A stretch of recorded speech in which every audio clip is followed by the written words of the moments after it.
नमस्कार दोस्तों। आज टीटीएस तराने का पहला एपिसोड लेकर के मैं सुधांशु शेखर आप सबके सामने हाजिर हुआ हूं और इस सीरीज में मैं आपके सामने ऐसी ऐसी स्टोरीज लाऊंगा, इंडियन फिल्म इंडस्ट्री के म्यूजिक इंडस्ट्री से जुड़ी हुई ऐसी ऐसी बातें लाऊंगा आपके सामने जिससे शायद बहुत लोग अवगत नहीं है। रिकॉर्डिंग के पीछे क्या चल रहा था, उस संगीत के निर्माण के पीछे क्या चल रहा था, उसकी लिरिक्स की क्या स्टोरी थी। और चूंकि मुझे बहुत अच्छी लगती है ये सब चीजें जानना, तो मैंने यही सोचा कि आप लोग के साथ अगर साझा करूंगा तो शायद आपको भी बड़ा मजा आएगा। तो आज मैं जिस गाने की आपसे चर्चा करने जा रहा हूँ, शायद ही कोई संगीत का प्रेमी होगा, इंडियन फिल्म म्यूजिक को जो अप्रिशिएट करता होगा, उसने इस गाने को नहीं सुना होगा। तो गाना है जब प्यार किया तो डरना क्या, और फिल्म है मुगले आजम, जिसके संगीत निर्देशक थे नौशाद साहब, और इनके लिरिक्स जिन्होंने लिखी थी वो थे शकील बदायूनी। दोस्तों, ये गाना अपने आप में इंडियन फिल्म इंडस्ट्री में, म्यूजिक इंडस्ट्री में मील का पत्थर माना जाता है।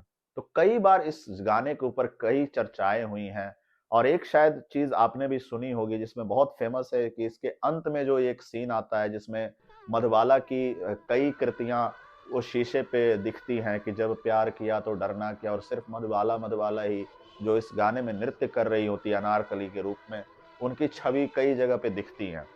तो दोस्तों, उस सीन में जो म्यूजिक आया है उसमें आवाज में आप देखेंगे, अगर आप सुनेंगे उस गाने को गौर से, तो एक इको आता है।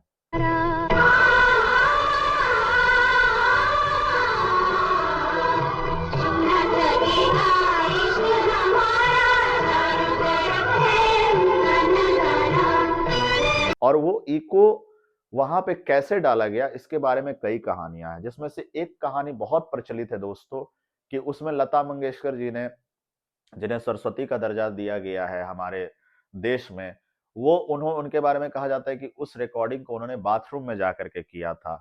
लेकिन इस बात में दोस्तों सच्चाई नहीं है। इस बात की मतलब जो सच्चाई है वो कुछ ऐसी है जो उन्होंने खुद बताया कि इसमें बाथरूम में रिकॉर्डिंग नहीं की गई थी इको लाने के लिए। बेशक ये बात सच है कि उस समय रिकॉर्डिंग की सुविधा इतनी एडवांस्ड नहीं थी कि जिसमें इको का इफेक्ट उस गाने के मुताबिक डाला जा सके।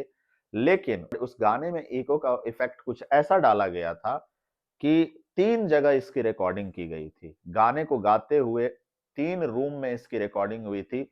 पहला रूम में एक पार्ट रिकॉर्ड हुआ, फिर दूसरे रूम में रिकॉर्ड हुआ जो कि हॉल रूमा था, और फिर जो तीसरी रिकॉर्डिंग इसकी हुई थी, वो एक ऐसे रूम में हुई थी जहां पे वो रिकॉर्डिंग डिवाइस रखा हुआ था।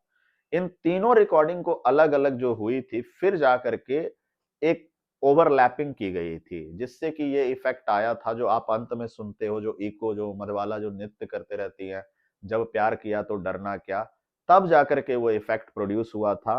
और इसमें कोई भी बाथरूम की रिकॉर्डिंग नहीं शामिल थी। ये एक अफवाह है जिसे लता मंगेशकर जी ने खुद ही उस चीज का खंडन किया है।